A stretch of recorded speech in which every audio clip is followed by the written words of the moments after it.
Bien-aimés dans le Seigneur, nous vous disons shalom et nous vous accueillons pendant ces moments que Dieu nous donne afin de partager autour de sa parole. Dieu nous a fait grâce de nous tenir dans sa présence et nous allons bénir son nom. Ensemble, nous allons ouvrir nos Bibles dans des passages dans le Nouveau Testament. Nous allons commencer la lecture dans 1 Pierre, chapitre 1er, du 14e au 19e verset, mais aussi nous allons lire dans 2 Corinthiens, le 5e chapitre, du 16 au 18e verset. Je conduis la lecture dans 1 Pierre, chapitre 1er, du 14e au 19e verset, au nom de Jésus. La Bible me dit ce qui suit. Comme des enfants obéissants, ne vous conformez pas aux convoitises que vous aviez autrefois quand vous étiez dans l'ignorance. Mais, puisque celui qui vous a appelé est saint, vous aussi soyez saints dans toute votre conduite. Selon qu'il est écrit, vous serez saints comme je suis saint. Et si vous invoquez comme Père celui qui juge selon l'œuvre de chacun, sans exception des personnes, conduisez-vous avec crainte pendant les temps de votre pèlerinage, sachant que ce n'est pas par de choses périssables, par l'argent ou par de l'or que vous avez été rachetés de la vaine manière de vivre que vous aviez hérité de vos pères, mais par les sangs précieux de Christ, comme d'un agneau sans défaut et sans tache. Nous allons ouvrir encore dans 2 Corinthiens, chapitre 5, du 16 au 18e verset. Je conduis la lecture au nom de Jésus. Ainsi, de maintenant, nous ne connaissons personne selon la chair.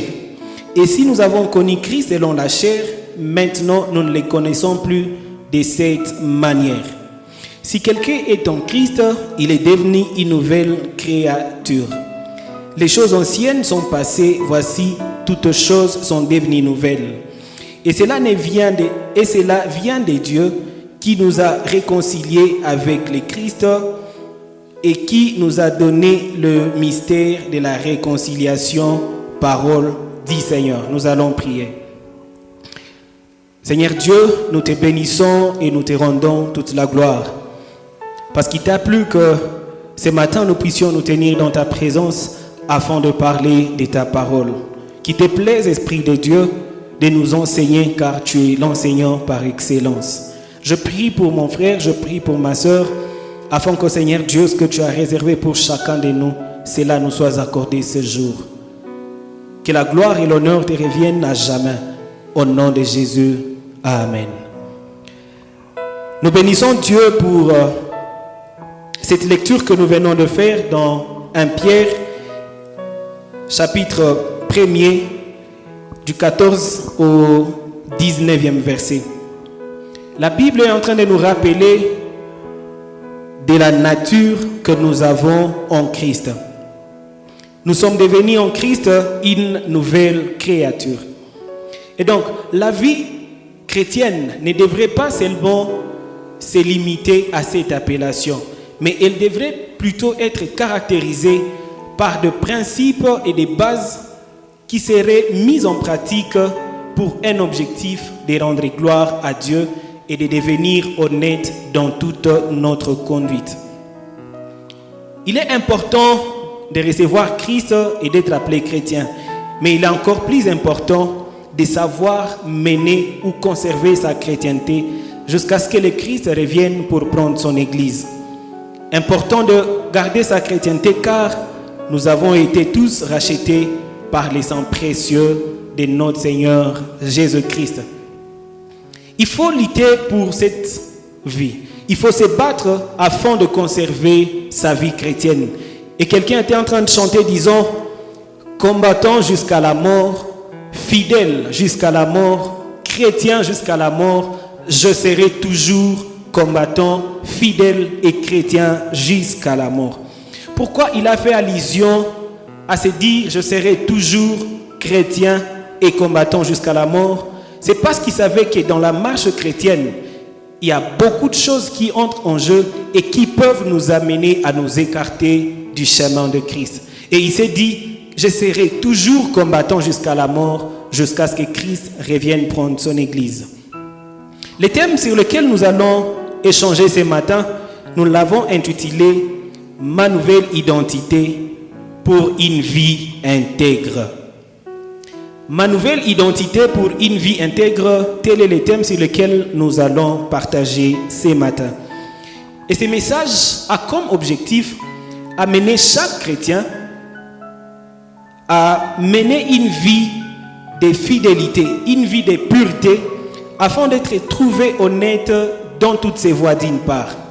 Amener les chrétiens à développer une vie de pureté afin d'être trouvé intègre dans ses voies, mais aussi à l'inciter à travailler durement sur comment conserver sa chrétienté pour la gloire du Seigneur.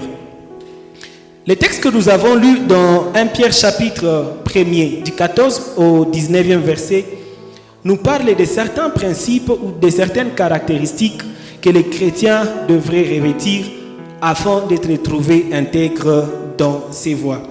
Et là, nous pouvons synthétiser ces passages que nous avons lus dans 1 Pierre dans deux grands points. Le premier point, nous pouvons le trouver qui dit de l'identité ou qui parle de l'identité de la vie d'un chrétien. Et cette identité de la vie d'un chrétien est synthétisée dans la sanctification et dans les prix du salut que nous avons reçu en Christ. C'est ce que la Bible est en train de nous rappeler, qu'étant des enfants obéissants, des nouvelles créatures dans le Seigneur, nous devons vivre dans la sanctification, mais aussi nous devons connaître les prix auxquels nous avons été rachetés. La deuxième partie de notre prédication, dans cette méditation, est en train de vouloir nous rappeler et nous demander de nous préparer au jugement qui arrive très bientôt. Et ce jugement, chacun de nous sera en train de rendre compte à Dieu de ce qu'a été sa conduite pendant sa marche sur cette terre. La Bible est en train de nous dire, dans Luc chapitre 19, le 10e verset, et dans 1 Corinthiens 5, où nous avons lu que Christ est venu pour chercher et sauver ceux qui étaient perdus. Et c'est quand Christ vient pour chercher et sauver que nous devenons une nouvelle créature en lui. Alors, la question que nous allons nous poser, est-on une nouvelle créature? Que faire afin de mener une vie intègre selon le Seigneur? Que faire afin de mener cette vie intègre? Nous allons répondre à cette question avec deux réponses et Dieu faisant grâce, nous serons en train de finir notre message. Que faire? La première réponse de que faire pour être toujours intégré dans sa marche, il faut chercher Dieu de tout son cœur. La Bible est en train de nous rappeler dans Jérémie chapitre 29, le 11e verset au 14e, la Bible est en train de nous demander de chercher Dieu de tout notre cœur. Et chercher Dieu de tout notre cœur, c'est en le faisant dans la prière et dans la méditation. Et dans la méditation, c'est chercher à mettre en pratique ce que nous avons lu dans la Bible. Le deuxième élément de que faire afin d'être trouvé toujours intègre, c'est de chercher à plaire à Dieu plutôt qu'à plaire aux hommes. Et ça, nous pouvons trouver dans Romains chapitre 8, le 8e verset, et dans Galates chapitre 1er, le 10e verset. La Bible est en train de nous dire ce qui suit. Il est impossible, vivant dans la chair et vivant selon la chair, de plaire à Dieu. Et donc, comme il est impossible et difficile de plaire à Dieu et de plaire aux hommes, il est important que chacun de nous ce jour fasse un choix de savoir qui il veut plaire dans sa vie. Nous nous rappelons de l'histoire de David avec Michal dans 2 Samuel chapitre 6, où David, voyant ce que Dieu venait de faire dans sa vie, il a loué le Seigneur jusqu'à ce que ses habits tombent. Et puis Michal s'est moqué de comment David s'est comporté devant les peuples. Et puis David a donné une bonne réponse que nous et que j'ai beaucoup aimé. Il a dit: je paraîtrai encore plus vil devant les hommes, mais plutôt que Dieu trouve sa gloire. Je paraîtrai encore plus vil devant les hommes, pourvu que Dieu trouve sa gloire. Et là, Dieu a insisté sur un fait disant: il vaut mieux être rejeté par les hommes qui ne peuvent rien pour ta vie, plus que tu cherches Dieu, que de les obéir. Je réponds: je suis prêt à être rejeté par les hommes, car je cherche à plaire Dieu dans toute ma vie et dans toutes mes voies. Lui qui a le pouvoir et un mot sur ma vie, que de chercher à faire plaisir aux hommes qui ne peuvent rien pour ma vie. Mon identité, ma nouvelle identité pour une vie intègre. La question que nous sommes en train de nous poser dans Marc chapitre 6, que sert un homme de gagner le monde entier s'il perdait son âme? Et Matthieu est en train de dire, en ajoutant, qu'est-ce que l'homme donnerait en échange pour gagner son âme?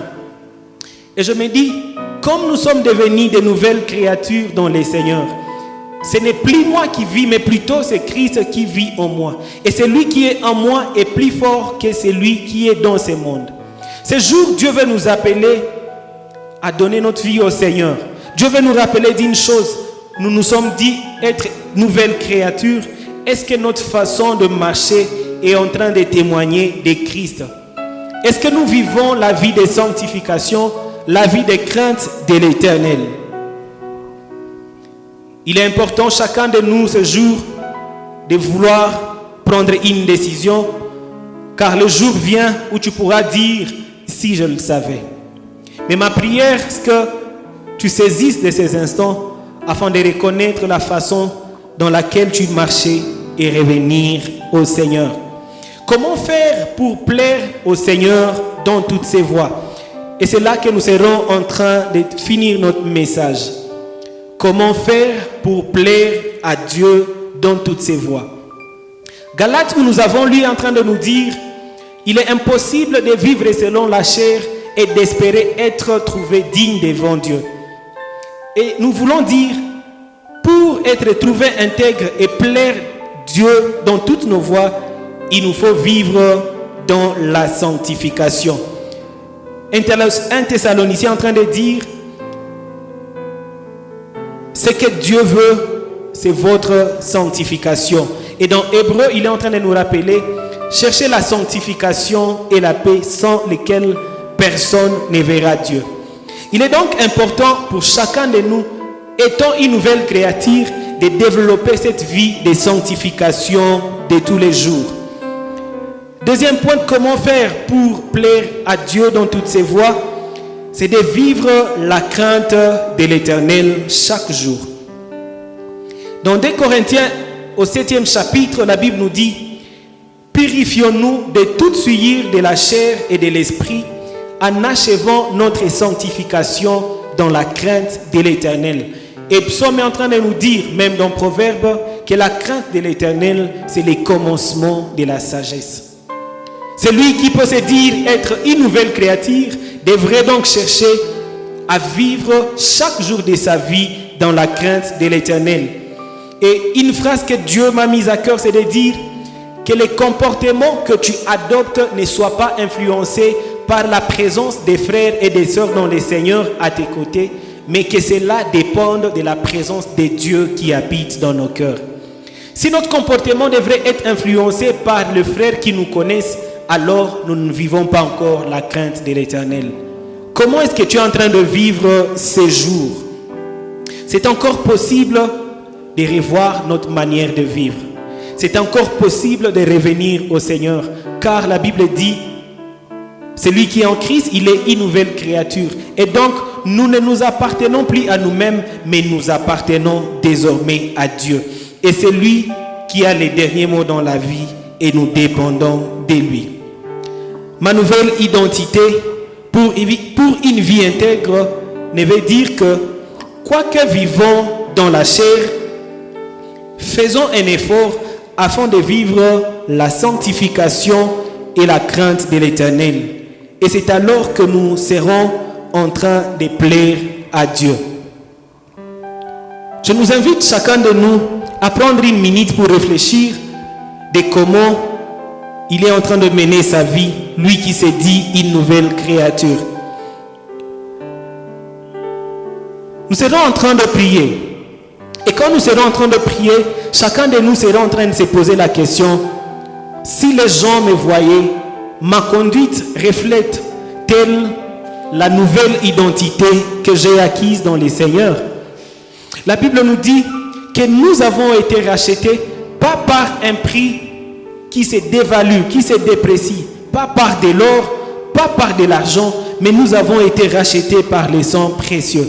Cherchons à conserver cette foi que nous avons, cette salut que nous avons reçu dans le Seigneur. Ma nouvelle identité pour une vie intègre nous appelle à vivre dans la sanctification, dans la crainte de l'Éternel. Nous voulons lancer un appel. Peut-être que tu t'es retrouvé dans le message où tu t'es dit: c'est vrai, j'ai accepté de donner ma vie à Christ, mais je ne parviens pas à vivre encore étant intègre. Mais il est temps de donner ta vie à Dieu ce matin.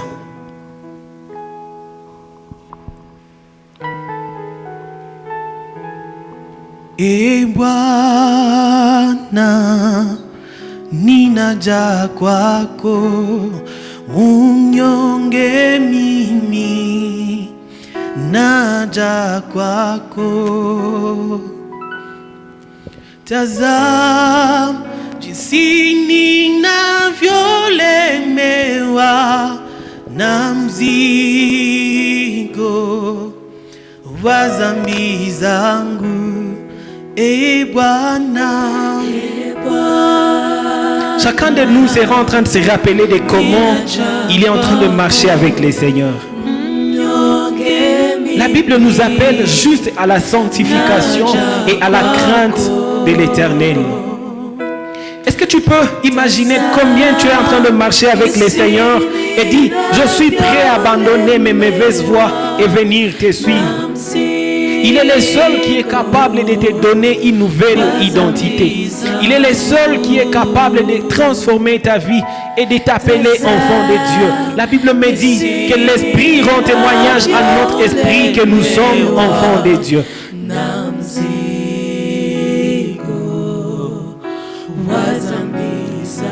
Seigneur Dieu, nous venons nous recommander entre tes saintes mains. Je viens abandonner mon frère, je viens abandonner ma soeur. Lui qui est en train de nous écouter à ces moments et qui accepte de te suivre, s'il te plaît Seigneur, accepte de les sanctifier pour la gloire de ton nom. Est-ce qu'il y a quelqu'un qui ce jour peut se dire: je suis prêt à te recevoir, je suis prêt à abandonner ma mauvaise manière de marcher pour vite te servir? Il va se mettre debout là où il se trouve et nous allons prier ensemble.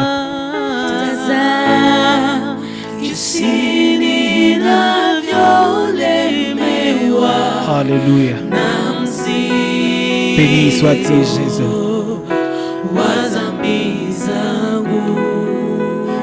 Je viens, Seigneur Dieu, recommander mon frère et ma soeur qui vient de prendre cette nouvelle décision.